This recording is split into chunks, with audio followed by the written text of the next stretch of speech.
Welcome to the California Family Farm and Garden Show. I'm the wild man, Barry Funkhauser. That's right, Barry Funkhauser. Well, who are you, man? Just Wayne the Bee Guy. Wayne the Bee Guy's I here. don't care, you know. And we're going to talk about your backyard farm, your California family farm, things that are growing on in August. But before we get started, man, Wayne the Bee Guy and I, last week, I forgot the name of it again. The opposite of expansion. Contraction. Yes, it's like pregnant women have to talk about contractions, right? That's the only time I heard about a contraction in the past. That's okay. That's a weird, but okay, I get it. You in the springtime here, you start expansion. All that means is adding boxes to your bees into the honey flow. You want to be 2 to 4 weeks ahead of when they're going to need it. So that goes throughout the spring and summer. It depends on where you live.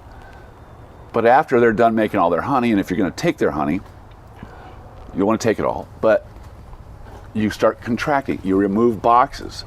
The boxes, if you leave them in the wintertime, they're just too big for them to manage, to keep warm or cool. So, and then they slow down in the fall, and as they slow down, they'll contract.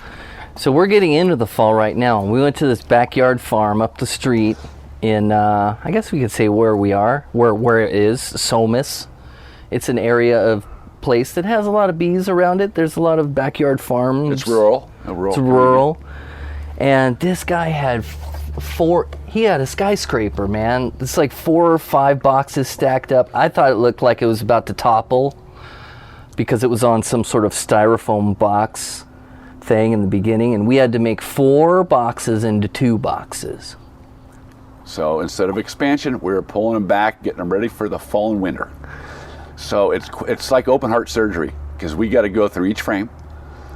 The brood stays, empty frames are removed, honey's extracted, and you shrink it down if you can. And that's what we did. So we did 4 deep boxes to 2 deeps, and a double to a single. And you can feed them and stuff like that throughout the course of the year. Get them ready for February. That's when they start ramping up again. Now, is it like that everywhere in California? Because we got to be a little broad here. I mean, we are a California family farm and garden show. And the reason why we started this show is because, man, every time, I don't know about you, Wayne the Bee Guy, but every time I turn on my TV and watch RFD, which I just started watching, the Rural Farm D channel, I don't know what D stands for, but all they're doing is growing corn, and it's like Kansas and Oklahoma, Nebraska. It's the grain belt. Yeah, but I can't relate to that. I'm a coastal farmer. Yeah, so California has so many climate zones that you could be extracting honey in one place and another place in California that are making honey. So it depends. Your location is the key, and what's growing around. What's going on the hillsides, or even urban beekeepers. Sometimes they produce honey year-round in the southern part, even up north. There's a lot of irrigated crops, freeways, roadways, and stuff like that. So there's always a pollen and nectar source. But that's kind of rare. But it's hard to say, this happens every year at this time. No, it's always different. It's always different. Drought. Is it always different in the green belt, or is it always different here in California? Well, California every year is a new adventure. It all basically, beekeeping depends on the weather, the rain. We have a lot of bees in the chaparral, so we get a good wet year. We could extract honey 2 or 3 times, February, March, June, and August. This year, one extraction. Yeah, because there's why less. Is that? There's less. We had less rain, so there's less blooming plants in the chaparral, sages and all kinds of natives and stuff. I mean, they did okay, but if you go out to the high desert or low desert, that's totally different. There's nothing growing on out there, I imagine, right now. I mean, we're in this super drought. Nobody can water nothing. Yeah, it's gonna be bleak. You're gonna have to feed your bees in certain locations, but you get along the coast in California, north of LA, the Bay Area, the Bay Area gets way more rain than we do, thank God. And their varietals and honeys and plants and stuff will be a little bit different than we are in Santa Barbara, Ventura County. So the location is determined on everything you do, and the rain. And every year is a new adventure, I say, and you don't know what to expect. You can kind of prepare for the worst or the best. It's always a gamble. It's agriculture. How did Wayne the Bee Guy, man, you surprised me. How do you know so much about this? You must have been doing it for a long time.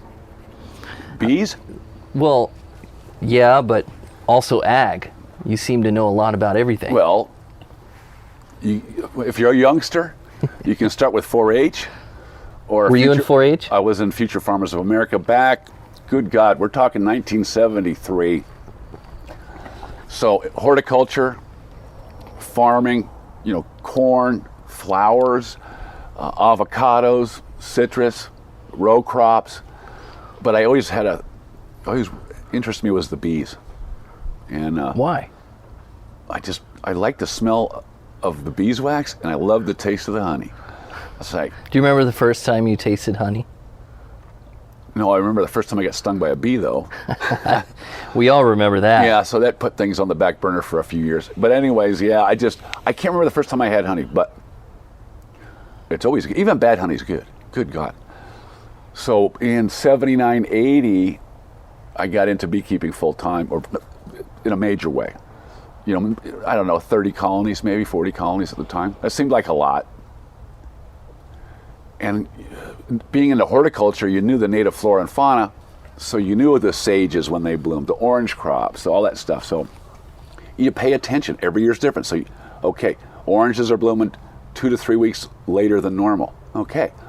The sage is not going to bloom this year because we're in drought. Okay, don't move your bees to the sage. So, but it was just intriguing. So I've been keeping bees since 79, 80. And a lot of things have changed since then. But the honey still tastes great. Yeah. I'm sure you learn a lot every year, every time something changes in the climate. Well, yeah, wild man. It's you learn, if someone says they know everything about bees, I can tell you right now they're lying. I learn stuff about bees every day. Key is observation. So, well, then let's just dispel the rumor right now about all the bees in the world are dying. Therefore, the human race is doomed because the whole bee colony population. You've heard that for years, right? I think I've heard that since I was like in high school. That the bees, we have to save the bees. About 5 years ago. Yeah. Is that real? Yeah. It seems like everything wants to eat or attack bees. Larva, eggs, or brood, or the bees themselves. They're a protein source. And there's mites that like bees. There's fungal, bacterial, and viral enemies out there. And they're all protein dependent. So there's a lot of viruses out there too we're finding more about. And yeah, the bees on a whole are under pressure. Pesticide use. Bad practices, feeding bees soy products and high fructose corn syrup, not a real good thing. So there's a lot of issues, and that's just a few. All right, well, we'll probably cover a lot of this stuff. So if this is your first time listening to the California Family Farm and Garden Show, welcome. We're going to cover a lot of topics regarding the bees and how to make your family farm garden grow better. We'll probably learn something too. I guarantee we will. I know I will.